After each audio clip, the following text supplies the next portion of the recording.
আল্লাহ তাআলা পবিত্র কালামের মধ্যে বলেন, আমি আল্লাহ তাআলা মানুষকে শ্রেষ্ঠত্ব দিয়েছি। সুবহানাল্লাহ। আল্লাহ তাআলা বলেন, বনি আদমকে আমি আল্লাহ তাআলা শ্রেষ্ঠত্ব দিলাম। সারা দুনিয়ার সমস্ত মানুষদেরকে ডাইকা ডাইকা আল্লাহ তাআলা বলে, ইমানদার বান্দারা শোনো, ওয়ালাকাদ কাররামনা বানি আদম, শুধুমাত্র বনি আদমকে আমি আল্লাহ তাআলা শ্রেষ্ঠত্ব দান করেছি, আর কোন প্রাণীকে শ্রেষ্ঠত্ব দেই নাই। আল্লাহ বড় মায়ার নজর দিয়া ডাইকা ডাইকা বলেন, বনি আদমকে আমি আল্লাহ শ্রেষ্ঠত্ব দিয়েছি। আমি আল্লাহ বনি আদম ছাড়া আমার কোন মাখলুককে শ্রেষ্ঠত্ব দেই নাই। সুবহানাল্লাহ। আল্লাহ তাআলা বনি আদমকে শ্রেষ্ঠত্ব দিয়েছেন। ও বান্দা, কেমন শ্রেষ্ঠত্ব আল্লাহ তাআলা বনি আদমকে দিলেন।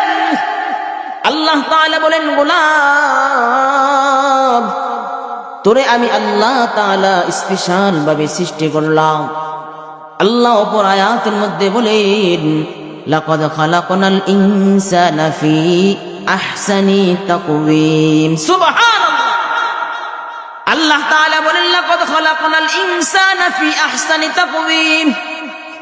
আমি আল্লাহ মানুষকে এমন একটা সূরত, এমন একটা আকৃতি দিলাম, যে আকৃতি আর সূরত পৃথিবীর কোন প্রাণীকে দেই নাই। সুবহানাল্লাহ। শুধু বান্দা তাই নয়, আল্লাহ তাআলা সূরত আকৃতি পৃথিবীর কোন মানুষকেও এমন দেয় নাই। বলেন সুবহানাল্লাহ। এজন্য দেখবেন একই রকমের মানুষ দেখা যায়, কিন্তু চেহারার সাথে মিল নাই। কথা বলেন ঠিক কিনা? আল্লাহ তাআলা বলেন, পৃথিবীর বুকে আমি আল্লাহ এত পরিমাণে অসংখ্য অগণিত মানুষ সৃষ্টি করলাম, এত পরিমাণে মানুষ সৃষ্টি করলাম, অগণিত মানুষ সৃষ্টি করলাম, কোটি কোটি কোটি কোটি মানুষ আমি আল্লাহ তাআলা সৃষ্টি করলাম। কিন্তু বান্দা তাকা দেখ, কোন মানুষের চেহারার সাথে কোন মানুষের মিল নাই। সুবহানাল্লাহ। একই মার ঘরের সন্তান, একই মার গর্ভে 2 জন 3 জন 4 জন 5 জন সন্তান হয়। তাকা দেখ, আমি আল্লাহ সবার চেহারার মধ্যে ভিন্নতা দিয়েছি, কারোর চেহারার সাথে কারো মিল রাখি নাই। সুবহানাল্লাহ। আল্লাহ তাআলা বলেন, এই তো আমার সৃষ্টি। ও দুনিয়ার বনি আদম, তোমরা শুনে নাও, আমি আল্লাহ তাআলা তোমাদেরকে সমস্ত মাখলুকের মাঝে শ্রেষ্ঠত্ব দান করলাম। বনি আদম রে, আমি আল্লাহ তোমাদেরকে সমস্ত মাখলুকের মাঝে শ্রেষ্ঠত্ব দিয়েছি। এর কারণ আছে না নাই? জোরে করে বলেন। আল্লাহ আমাদেরকে শ্রেষ্ঠত্ব দিলেন কারণ ছাড়া না, কারণ সহ। কেন আল্লাহ তাআলা আমাদেরকে শ্রেষ্ঠত্ব দিলেন, অন্য কোন প্রাণীকে শ্রেষ্ঠত্ব দিলেন না? আল্লাহ তাআলা বলে, গোলাম রে, তুই আমি রবের ইবাদত করবি, আমি রবের গোলামি করবি। আমি রবের গোলামি করার জন্য তোরে আমি আল্লাহ তাআলা শ্রেষ্ঠত্ব দিয়েছি। বলেন সুবহানাল্লাহ। আল্লাহ তাআলা আমাদেরকে শ্রেষ্ঠ দিয়ে দিয়েছেন রবের গোলামি করার জন্য। পৃথিবীর বুকে কত মাখলুক আল্লাহ তাআলা বানাইলেন, কোন মাখলুককে রবকে সিজদা দিতে পারে? জোরে করে বলেন। কোন মাখলুক আল্লাহকে সিজদা দিতে পারে না। আল্লাহ তাআলা কাউকে সিজদা করার জন্য বানায় না। আল্লাহ তাআলা আমারে আপনারে বড় মায়া করে বানাইছে, যেন আমি আর আপনি আল্লাহকে সিজদা দিতে পারি। কথা বলেন ঠিক কিনা? আমি আর আপনি যেন আল্লাহর গোলামি করতে পারি, রবের গোলামি করতে পারি। এজন্য আল্লাহ তাআলা আমাকে আপনাকে শ্রেষ্ঠত্ব দিয়েছে। বলেন সুবহান। আল্লাহ তাআলা তো আমাদেরকে আরো শ্রেষ্ঠত্ব দিয়েছে। অন্যান্য নবীদের উম্মতকে যেমন শ্রেষ্ঠত্ব দিয়েছেন, আল্লাহ তাআলা সেই তুলনায় উম্মতে মুহাম্মদের শ্রেষ্ঠত্ব বাড়ায় দিয়েছে। বলেন সুবহানাল্লাহ। 1 নম্বর শ্রেষ্ঠত্ব, আল্লাহ তাআলা আমাদেরকে এমন একজন নবী দান করছে, যিনি নবী হলেন সমস্ত নবীদের সরদার। সুবহানাল্লাহ। আল্লাহ তাআলা এমন একজন নবী দান করেছেন, যেই নবী হলেন সৃষ্টি মুকুলের শ্রেষ্ঠ মণি। সুবহানাল্লাহ, এমন একজন নবীর উম্মত হিসাবে আল্লাহ তাআলা আমাদেরকে পাঠাইছে। হ্যাঁ, আখিরি জামানার নবীর উম্মত। এই নবীর উম্মতের তো অনেক বৈশিষ্ট্য যা অন্যান্য নবীদের উম্মতের ছিল না। বলেন সুবহানাল্লাহ। অন্যান্য নবীদের উম্মতের ছিল না এই বৈশিষ্ট্য। এই আখিরি জামানার নবীর আল্লাহ তাআলা যে বৈশিষ্ট্য দিয়েছেন, কেমন বৈশিষ্ট্য আল্লাহ তাআলা আখিরি জামানার নবীর উম্মতকে দিলেন শুনবেন। একটু শুনবেন না? কথা দিয়ে বললেন না। একটু মনোযোগ সহকারে আলোচনা শুনেন, শুনে মজা পাবেন। মনোযোগ সহকারে না শুনবেন তো আলোচনা কিছুই বুঝবেন না আপনারা। এজন্য মনোযোগ সহকারে শুনবেন তো ইনশাআল্লাহ। আল্লাহ তৌফিক দান করুন, আমিন। আল্লাহ তাআলা আমাদেরকে কেমন শ্রেষ্ঠত্ব দিয়েছেন একটু আপনাদেরকে শোনাই। আল্লাহ তাআলা এই উম্মতে মুহাম্মাদের হায়াতকে আল্লাহ বড় সংকীর্ণ করে দিয়েছেন, বড় সংকীর্ণ হায়াত। উম্মতে মুহাম্মাদের হায়াত 60 থেকে 70 বছর হায়াতের জিন্দেগি, যা অন্যান্য নবীদের উম্মতের থেকে কম না বেশি? জোরে করে বলেন, বেশি না কম? বেশি না কি কম? অন্যান্য নবীদের উম্মতের হায়াত যত ছিল সেই তুলনায় আমাদের নবী তথা আখিরি জামানার নবীদের উম্মতের হায়াত কম। হায়াত কি বলেন? কম। কত কম? আপনাদেরকে যদি একটা ঘটনা শোনাই তো আপনারা আরো স্পষ্ট হয়ে যাবেন। সেটা হলো হযরতে ঈসা আলাইহিস সালাতু ওয়াস সালাম। নাম শুনছেন? হযরতে ঈসা আলাইহিস সালাতু ওয়াস সালামকে আল্লাহ তাআলা রূহুল্লাহর পাওয়ার দিবেন। কিসের পাওয়ার? রূহুল্লাহ। রূহুল্লাহ মানে উনি মৃত ব্যক্তিকে জীবিত করতে পারতেন। সুবহানাল্লাহ। কবরে যায় যদি বলতেন কুম বিইজনিল্লাহ, আল্লাহর হুকুমে দাঁড়ায় যাও, তো সাথে সাথে কবরের মানুষটা জীবিত হয়ে দাঁড়ায় যাইত। সুবহানাল্লাহ। আল্লাহর হুকুমের সাথে সাথে দাঁড়ায় যাইত। হযরতে ঈসা আলাইহিস সালাতু ওয়াস সালামের জামানার একটা ঘটনা। হযরতে ঈসা আলাইহিস সালাতু ওয়াস সালামের জামানায় একজন বুড়ি মহিলা কবরস্থানে বসে বসে কান্না করতেছে। আপনাদের পাশেও তো কবরস্থান আছে না নাই? হযরতে ঈসা আলাইহিস সালাতু ওয়াস সালামের জামানায় বুড়ি মহিলা কবরস্থানের সামনে দাঁড়ায়া চোখের পানি ফেলা ফেলা কাঁদতেছেন। ঘটনা চক্রে ওই কবরের পাশ দিয়ে হযরত ঈসা আলাইহিস সালাতু ওয়াস সালাম যাইতেছেন। হযরতে ঈসা আলাইহিস সালাতু ওয়াস সালাম কবরের পাশ দিয়ে যাইতেছেন। হযরতে ঈসা আলাইহিস সালাতু ওয়াস সালামকে দেখিয়া মহিলা বলল, ঈসা নবী গো, আল্লাহ তাআলা আপনাকে রূহুল্লাহর পাওয়ার দিয়েছেন। যদি একটু আপনি কবরের সামনে দাঁড়ায়া আমার ছোট্ট নাবালক শিশুটাকে একটু জীবিত করতেন তো আমার অন্তরটা ঠান্ডা হয়ে যাইত। কারণ হলো আমি আমার সন্তানকে অনেক দিন যাবত স্বপ্নে দেখতেছি, একটু জীবিত করে বলছে কি নাবালক সন্তান। কি বলছে? নাবালক সন্তান। হযরত ঈসা আলাইহিস সালাতু ওয়াস সালাম বলল, তোমার নাবালক সন্তানের বয়স কত? কয় বেশি না, মাত্র 300 বছর। কয় বছর? 300 বছরের সন্তান। এটা কি নাবালক? চিন্তা করছেন 300 বছরের সন্তানটা যদি নাবালক বলে তো এদের হায়াতটা কত লম্বা? চিন্তা করছেন একটু? 1000 বছর হায়াত পেত এরা। 500, 700, 800 এরকম ভাবে 1000 বছর আল্লাহ তাদেরকে হায়াত দিয়েছে।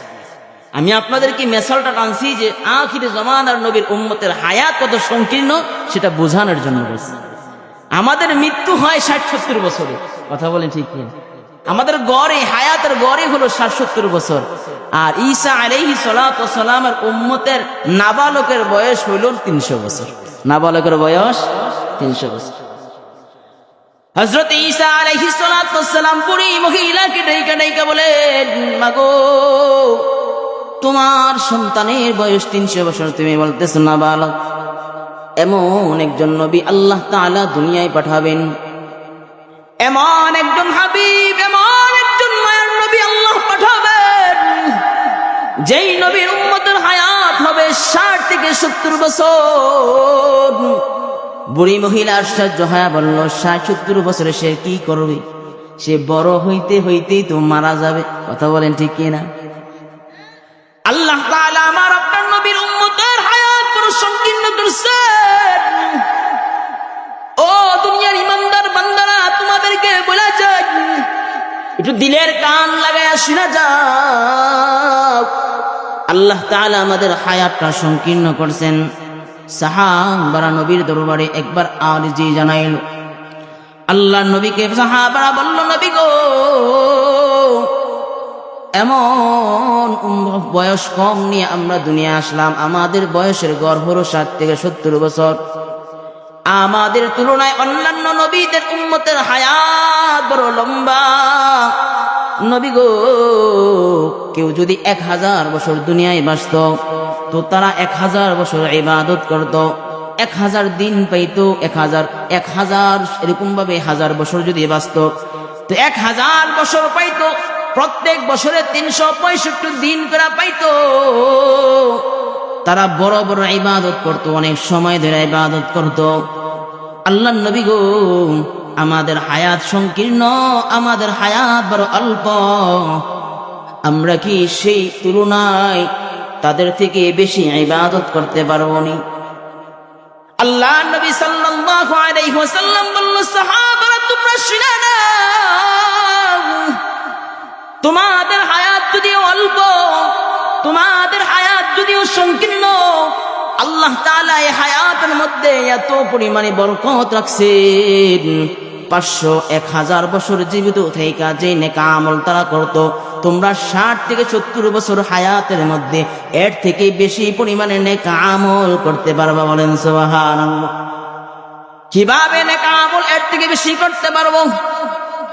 আল্লাহ নবী সাল্লাল্লাহু আলাইহি ওয়াসাল্লাম বলেন, আমার কোন উম্মত যদি প্রতিদিন 5 ওয়াক্ত নামাজ জামাতের সাথে পড়তে পারে, কয় ওয়াক্ত নামাজ? 5 ওয়াক্ত নামাজ যদি কেউ জামাতের সাথে পড়ে না তো আল্লাহ তাআলা 5 ওয়াক্ত নামাজের বদলে তার আমল নামায় 50 ওয়াক্ত নামাজের সওয়াব দিয়া দেয়। আর জোরে করে বলেন, 5 ওয়াক্ত নামাজ পড়বেন, আল্লাহ নবী বলেন 50 ওয়াক্ত নামাজের সওয়াব দিবে। শুধু তাই না, আল্লাহ নবী বলেন, আমার কোন উম্মত যদি কোরআনের একটা অক্ষর তেলাওয়াত করে তো আল্লাহ তাআলা তার আমল নামায় 10টা নেকি দিয়া দেয়। আর জোরে করে বলেন, আপনি পড়বেন একটা অক্ষর, আমল নামায় যোগ হবে 10টা নেকি। বলেন সুবহানাল্লাহ। শুধু বান্দা তাই নয়, নবী বলেন, আমার উম্মতের হায়াত বড় সংকীর্ণ। আল্লাহ তাআলা আমার উম্মতরে এত পরিমাণে বৈশিষ্ট্য দান করলেন, হায়াতের মধ্যে এত পরিমাণে বরকত দান করলেন।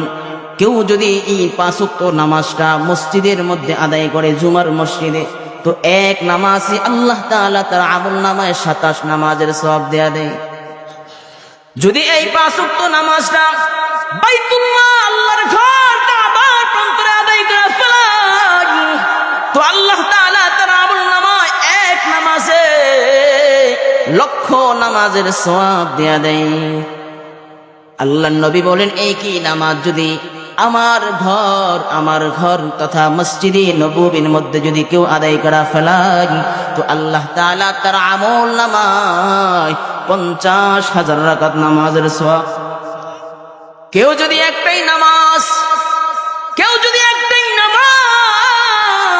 বাইতুল মাকদিস তথা বাইতুল মুকদ্দাসে যদি আদায় করা ফেলাই তো এক নামাজে আল্লাহ তাআলা তার আমল নামায় 500 থেকে 1000 নামাজের সওয়াব দেয়া দেয়।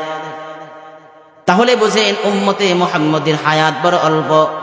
এই অল্প হায়াতের মধ্যে আল্লাহ বরকত রাখছে না রাখে নাই? শুধু বান্দা তাই নয়, উম্মতে মুহাম্মদের জন্য আল্লাহ তাআলা এমন একটা রাত্র দান করছেন, যেই রাত্রটা হলো শবে বদরের রাত্র। উম্মতে মুহাম্মদি যদি এক রাত্র ইবাদত করে তাহলে আল্লাহ তাআলা তার আমল নামায় 1000 মাস ইবাদত করার সওয়াব দেয়া দেয়। উম্মতে মুহাম্মদের প্রত্যেকটা কাজের মধ্যে আল্লাহ বরকত রাখছেন। এজন্য আল্লাহ তাআলা বলেন, উম্মতে মুহাম্মদি হায়াত যদি অল্প পাওয়া যায় কিন্তু আল্লাহ তাআলা এই হায়াতের মধ্যে এত পরিমাণে বরকত রাখছেন যে অন্যান্য নবী উম্মতের থেকে আমলের দিক থেকে আমার সাহাবীরা আমার উম্মতরা আগায়া যাবে। বলেন সুবহানাল্লাহ। নবী বলেন, আমার উম্মতরা আমলের দিক থেকে আগায়া যাবে যদি আমার উম্মত কি করতে পারে, আমল করতে পারে। যেমন আজকের এই সুন্দর বাগান সাজানো হয়েছে, এই বাগানটা দামি বাগান না বেদামি? জোরে করে বলেন। এটা দামি মজমা। উলামায়ে কেরাম আছেন, জিজ্ঞেস করে দেখেন এই মজমাটা কত বড় দাম। আল্লাহ নবী সাল্লাল্লাহু আলাইহি ওয়াসাল্লাম হাদিসের মধ্যে বলেন, যে বান্দা দুনিয়ার জমিনে আমার এই জান্নাতের বাগানের মধ্যে আসবে, যে বাগানটা কোরআন ও হাদিসের আলোকে সাজানো, যে বাগানের মধ্যে কোরআনের কথা হয়, দ্বীনের কথা হয়, হাদিসের কথা হয়, আল্লাহ নবী সাল্লাল্লাহু আলাইহি ওয়াসাল্লাম বলেন দুনিয়ার মধ্যে এটা হলো শ্রেষ্ঠ বাগান। বলেন সুবহানাল্লাহ। আর জোরে করে বলেন সুবহানাল্লাহ। দুনিয়ার জমিনে শ্রেষ্ঠ বাগান হলো কোরআনের বাগান। আল্লাহ নবীর হাদিস মুওয়াফিক এই বাগানটা হলো জান্নাতের বাগান। কিসের বাগান? জান্নাতের বাগান। নবী করিম সাল্লাল্লাহু আলাইহি ওয়াসাল্লাম বলেন এই বাগানটার অনেক ফজিলত। যদি কেউ জানতো, বসতো, যদি কেউ জানতো আর বুঝতো, তাহলে এই বাগান ছেড়ে যাইতো না এবং যত কাজ আছে সব কিছু ফালায় দেয় জান্নাতের বাগানে এসে বসে যাইত। সুবহানাল্লাহ। এই জান্নাতের বাগানটা কত দামি শুনবেন, শুনবেন আপনারা? রাগ করতেছেন? এই জায়গা, এই জান্নাতের বাগানটা কত সুন্দর, কত দামি মজমা আল্লাহ তাআলার দরবারে। একটু আপনাদেরকে নবীর হাদিসের আলোকে শোনাই।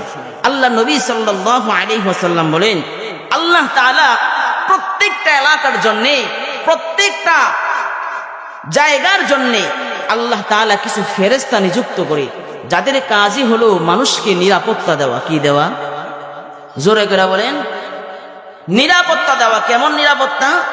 বলে যখন আমরা ঘুমায়া যাই আল্লাহ তাআলা আমাদেরকে সেফটি দেয়। কত সেফটি?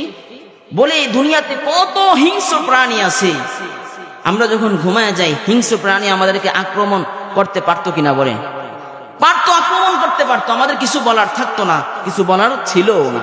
কিন্তু আল্লাহ তাআলা ফেরেশতাদের কারণে আমাদেরকে হিংস্র প্রাণীগুলি আক্রমণ করতে পারে না। বলেন সুবহানাল্লাহ। শুধুমাত্র ফেরেশতাদের সিকিউরিটি গার্ডের কারণে আমাদেরকে আক্রমণ করতে পারে না। আল্লাহ নবী সাল্লাল্লাহু আলাইহি ওয়াসাল্লাম বলেন সকাল বেলা একদল ফেরেশতা আল্লাহ তাআলা দুনিয়ায় পাঠায় দেয়, যাদের কাজ হলো মানুষকে সেফটি দেওয়া। রাস্তার মোড়ে মোড়ে, অলিতে গলিতে ফেরেশতারা ঘুরতে থাকে, ঘুরতে থাকে। সারাদিন ডিউটি শেষ করার পর যখন মাগরিবের আজান হয়ে যায়, এরা নামাজ করে আল্লাহর আদালতে চলে যায়।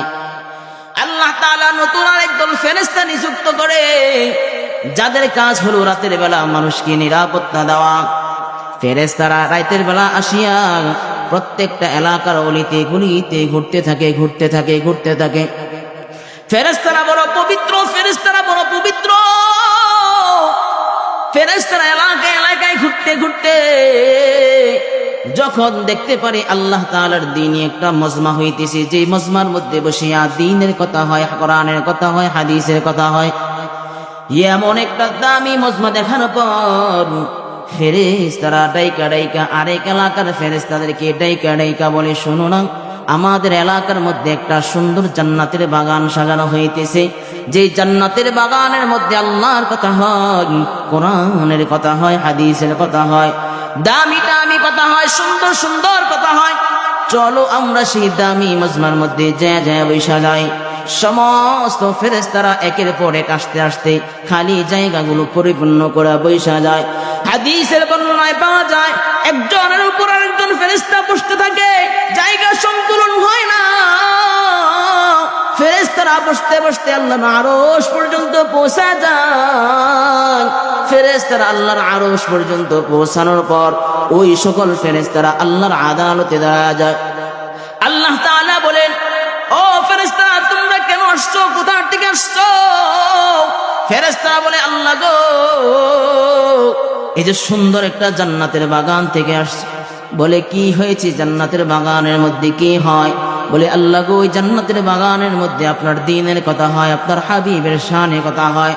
আল্লাহ তাআলা ডাইকা ডাইকা ফেরেশতাদেরকে বলে, ও আমার ফেরেশতারা তোমরা শুনে না, এই জান্নাতের বাগানের মধ্যে কি হয়, এরা কি চায়, কি আশায় নেয়া বসছে। ফেরেশতারা ডাইকা ডাইকা বলে, আল্লাহ গো,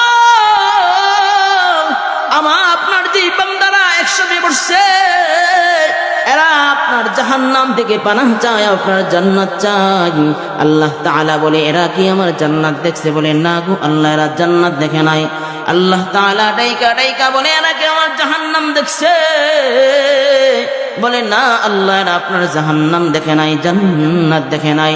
ফেরেশতারা ডাইকা ডাইকা বলে আল্লাহ গো, এরা আপনার জান্নাত দেখে নাই, আপনার জাহান্নাম দেখে নাই, আপনারা দেখে নাই। আল্লাহ তাআলা বলে ফেরেশতারা শুনে না, এরা যদি আমার জান্নাত দেখতো তোদের মনের হালত কি হইতো? বলে আল্লাহ গো, এরা যদি জান্নাত দেখতো তো জান্নাতের আশা এরা আরো বেশি উদ্বুদ্ধ হয়ে যাইত। আর যদি এরা আপনার জাহান্নাম দেখতো তো এরা জাহান্নামের ভয়ে সব কিছু ছাইরা দিয়া জাহান্নাম থেকে পালাইতে চাইতো। আল্লাহ তাআলা ঘোষণা দেয়, ও ফেরেশতারা তোমরা শুনে নাও,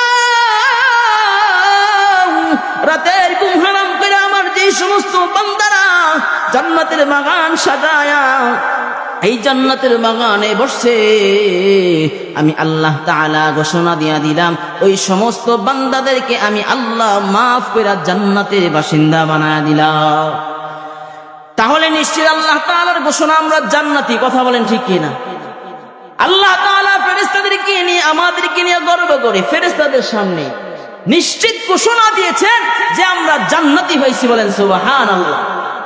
আপনি বুঝেন, আপনি বুঝতেছেন, জান্নাতে যদি আমরা হয়ে যাই, আল্লাহ যদি ঘোষণা দেয় তো আর কোনো ঘোষণার বাকি আছে? আর কোনো ঘোষণার বাকি নাই।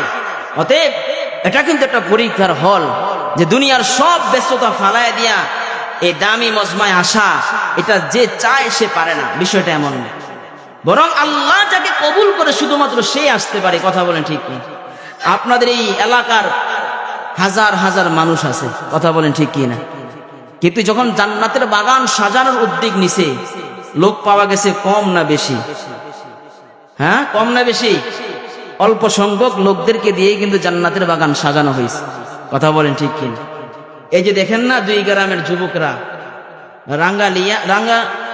রাঙ্গালিয়া গাতি ও ফুলকোচা এই 2 গ্রামের যুবকদেরকে আল্লাহ কবুল করছেন এই সুন্দর জান্নাতের বাগান সাজানোর জন্য। যদি তারা উদ্যোগ নিয়ে এই জান্নাতের বাগান না সাজাইতো তো বলেন তো আজকে কি এখানে মাহফিল হইতো?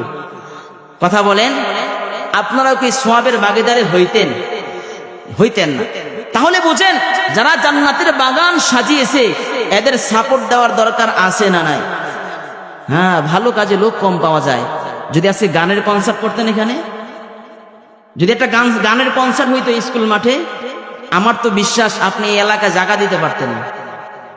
জোরে কেরা বলেন? জোয়ান বুড়া যা আছে রাতের ঘুম সব ব্যস্ততা ফালাই দিয়া নর্তকীদের নাচ দেখার জন্য আইসা পড়তো। কথা বলেন ঠিক কি? এটাই পরীক্ষা। ভালো কাজে কয়জন ছিলেন আর কয়জন ছিলেন না সেটাই আল্লাহ তাআলা দেখবে, আর কিছু দেখবে না, আর কিছুই দেখবে না। আল্লাহ তাআলা দেখবে ভালো কাজে কয়জন ছিল, কয়জন ভালো কাজে ছিল আর কয়জন খারাপ কাজে ছিল। কিছুই বলার নাই। 2টা চোখ যেদিন বন্ধ হবে সেদিন বুঝবেন যে ভালোর কি গুণ আর খারাপের কি ক্ষতি। কথা বলেন ঠিক? 2টা চোখ যেদিন বন্ধ হবে সেদিন বুঝবেন যে খারাপের কি ক্ষতি আর ভালোর কি গুণ। কারণ চোখ বন্ধ না হলে কিছুই বোঝা যায় না। এখন যদি স্ট্রোক করে মারা যান, একটা কদম সামনে দেওয়ার সুযোগ আছে? সুযোগ আছে? নাই। এজন্য মায়ার নবী বারবার উম্মতের জন্য চোখের পানি ফালায় গেছেন। আল্লাহর নবী বলেন, আমার উম্মত তো বড় গুনাহগার, ওরা না বুঝে বারবার অপরাধ করবে, বারবার গুনাহ করবে। আল্লাহর নবী বলেন, আমি আমার উম্মতের জন্য অধিক পরিমাণে আল্লাহর আদালতে চোখের পানি ফালাইছি। বলেন সুবহান। আজও মায়ার নবী মদিনায় শুয়ে উম্মতের জন্য কান্দেন, মায়ার নবী আজও শুয়ে মদিনায় উম্মতের জন্য কাঁদে। এ যুবকরা তোমরা শুনে নাও, নবীরে দেখতে মনে চায়, নবীরে দেখতে মনে চায়, নবীর বাড়িতে যাইতে মনে চায়। সবাই যায় নবীজির বাড়ি, আমার যাওয়া হইল না। সবাই যায় নবীজির বাড়ি, আমার যাওয়া হইল না। সবাই বলেন, সবাই যায় নবীজির বাড়ি আমার যাওয়া হইল না। দয়াল নবীর রওজা শরীফ আমার দেখা হইল না। দয়াল নবীর রওজা শরীফ আমার দেখা হইল না। সবাই যায় নবীজির বাড়ি যাওয়া হইল না। সবাই যায় নবীজির বাড়ি হইল না। দয়াল নবীর রওজা শরীফ আমার দেখা হইল না। দয়াল নবীর রওজা শরীফ আমার দেখা হইল না। সবাই যায় নবীজির বাড়ি হইল না। সবাই যায় নবীজির বাড়ি। নবী আমার জীবন মরণ, নবী আমার সাধনা। নবী আমার জীবন মরণ, নবী আমার সাধনা। নবীর দিদার না পাইলে আমি আদম বাঁচব না। নবীর দিদার না পাইলে আমি আদম বাঁচব না। সবাই যায় নবীজির বাড়ি যাওয়া হইল না। সবাই যায় নবীজির বাড়ি। কত হাজি যায় সেখানে আমার যাওয়া হইল না। কত হাজি যায় সেখানে যাওয়া হইল না। রওজা শরীফ আমার দেখা হইল না। দয়াল নবীর রওজা শরীফ আমার দেখা হইল না। সবাই যায় নবীজির বাড়ি যাওয়া হইল না। সবাই যায় নবীজির বাড়ি। ধন্য তোমার জিন্দেগানি, ধন্য গো মা আমেনা। ধন্য তোমার জিন্দেগানি, ধন্য গো মা আমেনা। তোমার কোলে তশরিফ আনলেন নবী শাহে মদিনা। তোমার কোলে শরীফ আনলেন নবী শাহে মদিনা। সবাই যায় নবীজির বাড়ি। নবী বিনে কেউ সুপারিশকারী থাকবে না। নবী বলেন কেউ যদি আমার অনুসরণ করে তো আমি নবী তারে না নিয়ে জান্নাতে যাব না। বলেন সুবহানাল্লাহ। আল্লাহ নবী সাল্লাল্লাহু আলাইহি ওয়াসাল্লাম উম্মতের জন্য চোখের পানি ফেলায় গেছে, কারণ নবী জানে উম্মত গুনাহ করবে। কথা বলেন ঠিক কিনা? এখন তো আমাদের সমাজে গুনাহের সয়লাভ কম না বেশি? কথা বলেন। এত পরিমাণে গুনাহ, রাস্তাঘাটে বাজারে সদরে হাঁটলেই গুনাহ আর গুনাহ। কথা বলেন ঠিক কিনা? এখন তো নারী সংক্রান্ত গুনাহ হার প্রচুর পরিমাণে বেড়ে গেছে। কথা বলেন ঠিক কিনা? নারী সংক্রান্ত গুনাহ এত পরিমাণে বেড়ে গেছে, অথচ নবী করিম সাল্লাল্লাহু আলাইহি ওয়াসাল্লাম বলেন, নবী করিম সাল্লাল্লাহু আলাইহি ওয়াসাল্লাম বলেন নারীরা হলো সবচাইতে সম্মানের জায়গা। অথচ যদি বেগানা নারী কেউ হয় তাদেরকে নবী করিম সাল্লাল্লাহু আলাইহি ওয়াসাল্লাম হাদিসের ভাষায় বলে গেছেন এরা হলো দাইয়ুস। এরা কি? দাইয়ুস। এরা সবচাইতে নিকৃষ্ট মহিলা যারা পর্দার সাথে চলাফেরা করে না, পর্দার সাথে চলাফেরা করে না। এমনও সন্তান দুনিয়ায় পাওয়া যায় মেয়ে রাস্তাঘাটে হাঁটে পর্দা ছাড়া আসে না নাই? কথা বলেন। কারণ আমাদের যুবকদের দিকে যদি জরিপ করা হয় তাহলে দেখা যায় ম্যাক্সিমাম যুবকরা এখন নারী সংক্রান্ত অপরাধের সাথে সম্পৃক্ত। কথা বলেন ঠিক কিনা? নারী সংক্রান্ত অপরাধের সাথে সম্পৃক্ত। আচ্ছা বলেন তো, নারীর সম্পর্কে যে অবৈধ সম্পর্ক, এটা জায়েজ না হারাম? সবাই বলেন। সবাই জানি হারাম, কিন্তু আমরা এমন নিকৃষ্ট হয়ে গেছি, যদি কেউ প্রেম করে তো সেটাকে কিছুই বলে না, বলে যে এই বয়সে করবে। কথা বলেন ঠিক কি? আবার ওই ছেলেটা যদি বিবাহের কথা বলে অথবা বিবাহ করে নেয় বা বিবাহের উপযুক্ত হয়, বিবাহ করে, তখন তার ব্যাপারে বিভিন্ন কানাঘোষা আছে না নাই? বিভিন্ন কানাঘোষা করে, এজন্য করে যে সে বিয়ে করে ফেলছে। অথচ এই ছেলেটা যদি জিনার সাথে লিপ্ত হয়ে যায়, এই ছেলেটা যদি অসৎ কাজের মধ্যে লিপ্ত হয়ে যায়, এই ছেলেটা যদি খারাপ কাজের মধ্যে লিপ্ত হয়ে যায়, তখন আমাদের কোনো কিছুর কোনো খবর থাকে না। কথা বলে ঠিক কি? আমরা বলি যে এটা করবেই না। যদি সমাজ থেকে জিনা দূর করতে চান, সমাজ থেকে যদি জিনা দূর করতে চান, সমাজ থেকে যদি খারাপই দূর করতে চান, তাহলে আপনারা বিবাহকে সহজ করে দেন। কথা বলেন ঠিক কি না? বিবাহকে সহজ করেন। এখন তো আমাদের অবস্থা এমন, বিবাহকে সহজ করব কি? বিবাহ করতে গেলে দেন মোহর ধরে 1 লাখ টাকা, দেন মোহর ধরে 5 লাখ টাকা, 10 লাখ টাকা, আছে না নাই? 10 লাখ টাকা, 5 লাখ টাকা এমন পরিমাণে দেন মোহর ধরে যে ছেলের সম্পদ যদি হিসাব করা হয়, ওই সম্পদ বেচাও দেন মোহর পরিশোধ করা যাবে না। কথা বলেন ঠিক কি না? এটা উচিত না। নবী করিম সাল্লাল্লাহু আলাইহি ওয়াসাল্লাম বলেন, তোমরা বিবাহকে সহজ করো। কি সহজ করো বলেন? বিবাহকে তোমরা সহজ করে দাও, তো সমাজ থেকে জিনা দূরে চলে যাবে। কথা বলেন ঠিক কিনা? এজন্য বিবাহকে সহজ করবেন তো ইনশাআল্লাহ। বিবাহকে সহজ করে দিবেন যাতে করে ছেলে মেয়ে বেপরদায় না চলে এবং জিনাহের সাথে লিপ্ত না হয়। আল্লাহ তৌফিক দান করে বলেন আমিন। ভাইরা আমার, মেয়েদেরকে পর্দায় রাখবেন। মেয়েদেরকে পর্দায় রাখা এটা আপনাদের দায়িত্ব, কর্তব্য। যদি না রাখেন, ছেলেদেরকে কন্ট্রোলে রাখবেন যাতে করে গুনাহের কাজ না করতে পারে, গান বাজনা না শুনতে পারে, নেফাকের সাথে খারাপের সাথে যেন না মিশতে পারে। এগুলো গাইডলাইন আপনারা বাবা হিসাবে, আপনারা মা হিসাবে যারা শুনতেছেন, তাদের দায়িত্ব এগুলো দেখা। কথা বলেন ঠিক কিনা? যেন ছেলে খারাপ না হতে পারে।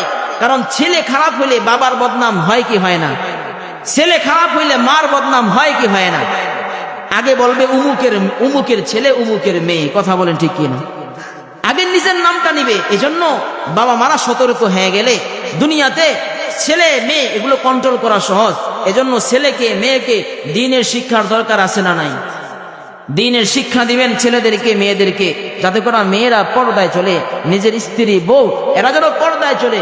যদি এগুলো শিক্ষা না দেন, আল্লাহর কসম, আপনার সন্তানের কারণে কিয়ামতের ময়দানে আল্লাহর জাহান্নামে আপনার যাইতে হবে। কথা বলেন ঠিক কি? আপনাকে সন্তানের কারণে জাহান্নামে যাইতে হবে। এমনও বাবা মা হাজারো কিয়ামতের ময়দানে পাওয়া যাবে যে তার সন্তানের কারণে শুধু জাহান্নামে হয়ে গেছে। বাবা নামাজ পড়ে, 5 ওয়াক্ত নামাজ পড়ে, দিনদার, হাজির সাহেব, কত নেক আমল তার আমলে, কিন্তু তার মেয়ে বেগানা আছে না নাই? তার স্ত্রী বেগানা আছে না নাই?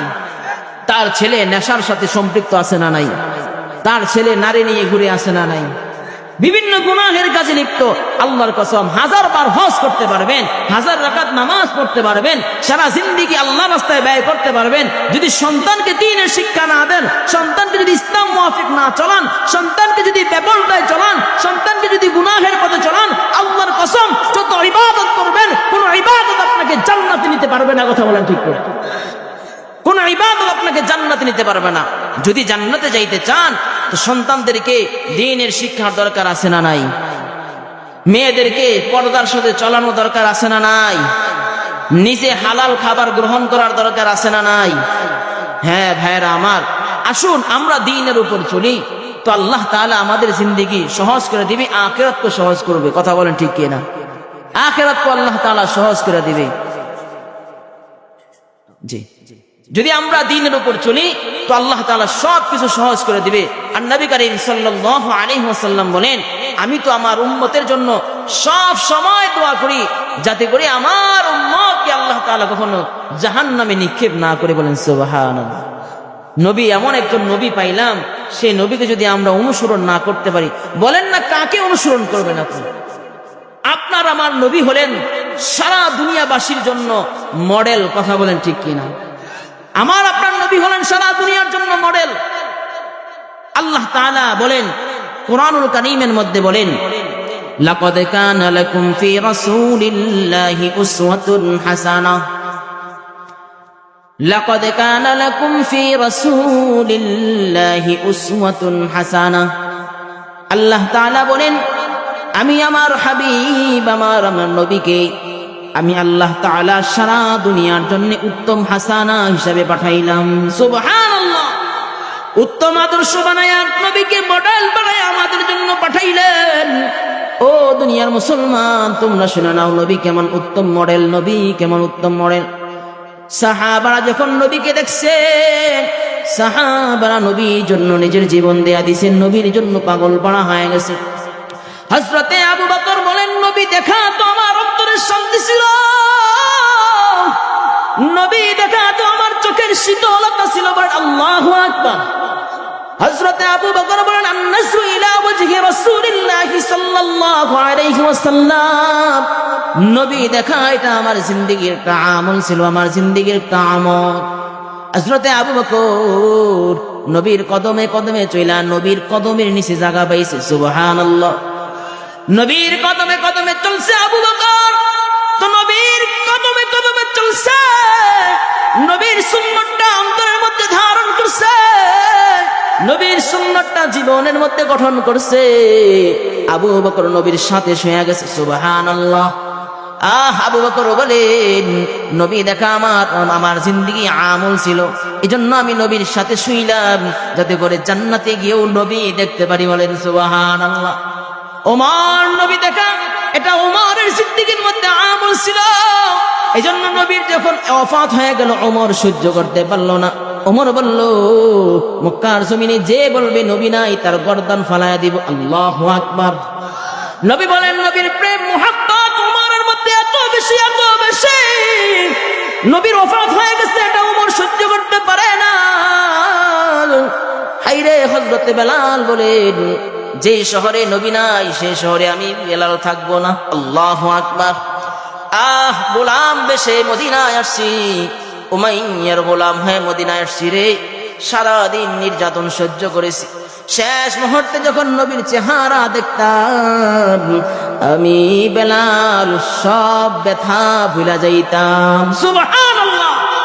হযরত আবু হুরায়রা নবীর জন্য মসজিদে নববীর মধ্যে বইয়া থাকতো, মানুষ মনে করতো আবু হুরায়রার বুঝি মির্কি বেড়াম উঠছে। বলে না রে, আমার মিক্রি বেড়াম হয় নাই, আমি ইলমের পিপাসায়, নবীর দিদার পাওয়ার আশায়, নবী দেখার আশায় আমি আমি এরকম ভাবে জুষ্টিদে না খেয়া পড়ে থাকতাম। বলেন সুবহানাল্লাহ। সাহাবারা বলতো নবীর চেহারা দেখলে আমাদের ক্ষুধা নিবারণ হয়ে যাইতো। সুবহানাল্লাহ। হ্যাঁ, এমন একজন নবী আল্লাহ তাআলা আমাদেরকে দান করলেন। যুবক ভাই, এমন একজন নবী আমাদেরকে দান করলেন। সাহাবারা নবী দেখা নবীর জিন্দেগি অনুযায়ী চলছে, নবীর সুন্নাত তরিকা মুআফিক চলছে, তো সাহাবারা জান্নাতের মালিক হয়ে গেছে। আমরাও যদি নবীর সুন্নাত তরিকা মুআফিক চলি তো আমরাও জান্নাতের মালিক হবে। কথা বলেন ঠিক কিনা? আমরাও নবীর সুপারিশ পাবো। এজন্য যুবকদেরকে বলবো, যুবক, তোমার চুল কাটা থেকে শুরু করে তোমার সুন্নতি লেবাস থেকে শুরু করে প্রত্যেকটা চাল চলন নবীর সুন্নাহ মুআফিক করবা তো ইনশাআল্লাহ। গান বাজনা শোনা এটা হালাল না হারাম? কত পরিমাণে হারাম! আল্লাহ নবী সাল্লাল্লাহু আলাইহি ওয়াসাল্লাম একবার রাস্তা দিয়ে যাইতেছেন সাহাবীদেরকে নিয়ে, অনেক দূর থেকে এরকম ভাবে ঢোলের আওয়াজ কানের মধ্যে আসতে লাগলো।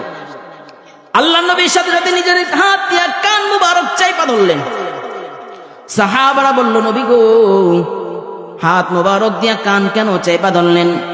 নবী বলে, ঢোলের আওয়াজ পাইতেছি, ঢোলের আওয়াজ যতক্ষণ হবে ততক্ষণ শোনা যাবে না, কারণ গান শুনলে অন্তরের মধ্যে আল্লাহ নেফাকি ঢুকায়া দেয়, গান শুনলে অন্তরের মধ্যে শয়তান বাসা বাঁধে, গান বাজনা শুনলে আল্লাহ তাআলা আপনার আমলনামায় গুনাহ দিয়া দেয়। নাউজুবিল্লাহ বলেন।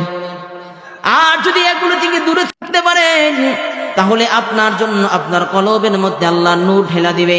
যদি গান ছেড়া নেক ধরতে পারেন, গান ছেড়া নামাজ ধরতে পারেন, নেশা ছেড়া ইবাদত ধরতে পারেন, এই যে রমজান মাস সামনে আসতেছে, আল্লাহর নবী বলেন এই রমজান মাস হলো গুরুত্বপূর্ণ, মুমিনের জন্য একটা সুযোগপূর্ণ মাস। কথা বলেন ঠিক কিনা?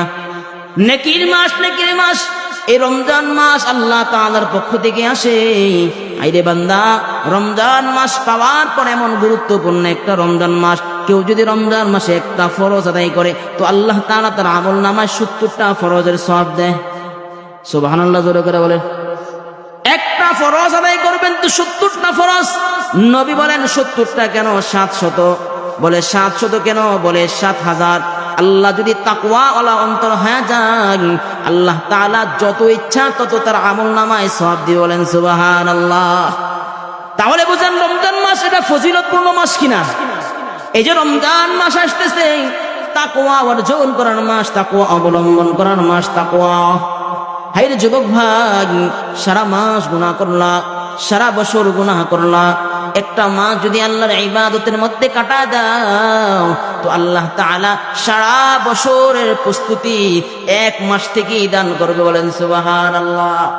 এজন্য যুবকদের থেকে আমি একটা ওয়াদা নেব, যুবকরা তোমরা বলো যে তোমরা জিন্দেগীর মধ্যে বুঝে শুনে কোনো গুনাহের সাথে সম্পৃক্ত হবে না ইনশাআল্লাহ।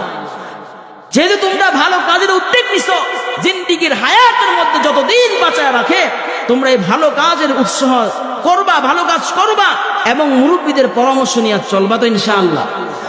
উলামায়ে কেরামদের সাথে থাকবা। কারণ আজকে পোস্টারের মধ্যে আমি দেখলাম যে যুবকদের মহাব্বত উলামায়ে কেরামের প্রতি বেশি। কথা বলেন ঠিক কিনা? কারণ এই পোস্টারের মধ্যে হাফেজ আলেমের নাম ছাড়া কোনো মানুষের নাম নাই। তাহলে বোঝা যায় আলেমদের সম্মান কম না বেশি। আর আলেমদের সোহবত নিয়ে যদি তোমরা চলতে পারো, নিঃসন্দেহে বলতে পারি কিয়ামতের ময়দানে এই আলেমরাই তোমাদেরকে জান্নাতে সুপারিশ করে নিবে। বলেন সুবহানাল্লাহ। কারণ কিয়ামতের ময়দানে আল্লাহ তাআলা কয়েক শ্রেণী মানুষ আছে যাদেরকে সুপারিশ করার পারমিশন দিবে। এর মধ্যে এক শ্রেণী মানুষ হলো যারা আলেম, হক্কানি আলেম যারা, আল্লাহ তাআলা তাদেরকে সুপারিশ করার পাওয়ার দিবেন। বলেন সুবহানাল্লাহ। এজন্য তোমরা তোমাদের জিন্দেগি আলেমদের সোহবতে কাটাবো তো ইনশাআল্লাহ। আর জোরে বলো ইনশাআল্লাহ।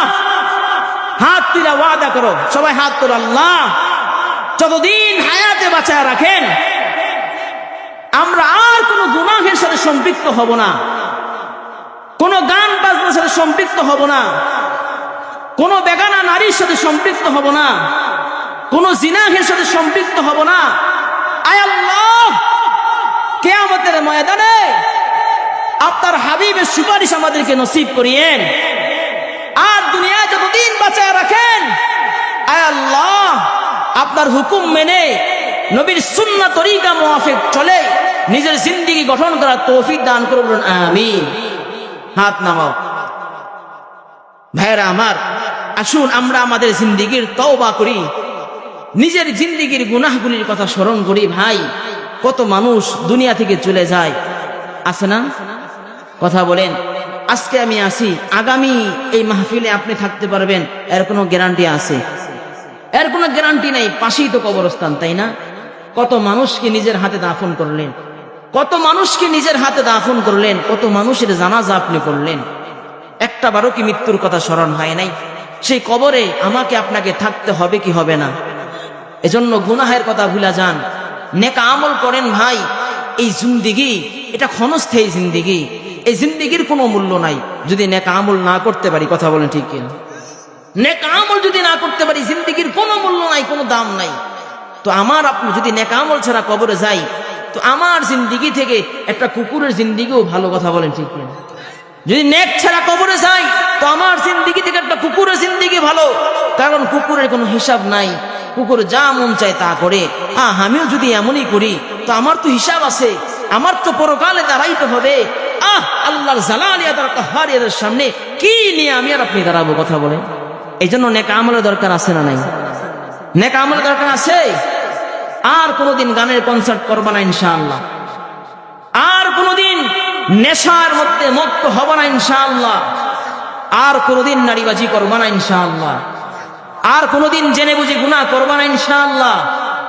আল্লাহ তাআলা আমার এই যুবক ভাইদেরকে সহ এলাকার সকলকে কবুল আর মঞ্জুর করে বলেন আমিন। আল্লাহ তাআলা সকলকে ইসলামের জন্য কবুল করুন। সকলে জবান খুলে বলেন আমিন।